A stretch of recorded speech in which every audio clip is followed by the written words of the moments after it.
Okey, Assalamualaikum warahmatullahi wabarakatuh. Okay, ini kita dah siap packing satu unit metal detector untuk post ke Kota Kinabalu, Sabah.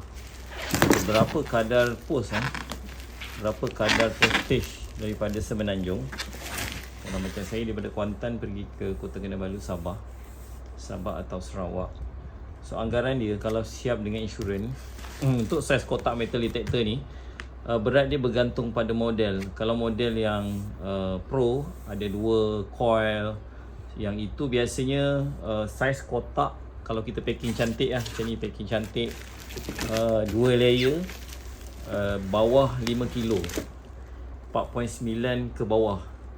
Kalau pro pack kadang-kadang dia lebih.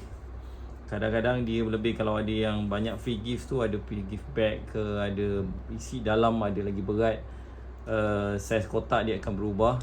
So dia boleh pergi sampai 6 kilo lebih. Jadi kadaran post dia untuk Sabah Sarawak biasanya bawah RM100 sekali dengan insurans.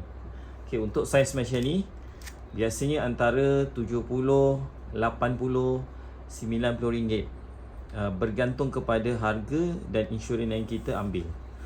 Tu memang anggaran kos untuk shipping.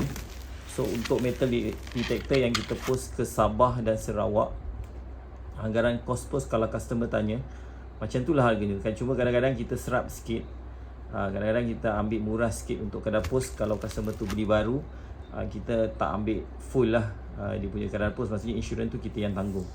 Tapi normalnya kadaran post dia adalah RM70, RM80, RM90, termasuk harga insurans yang kita ambil untuk detektor tersebut. Alright, itu saja perkongsian saya pada hari ini.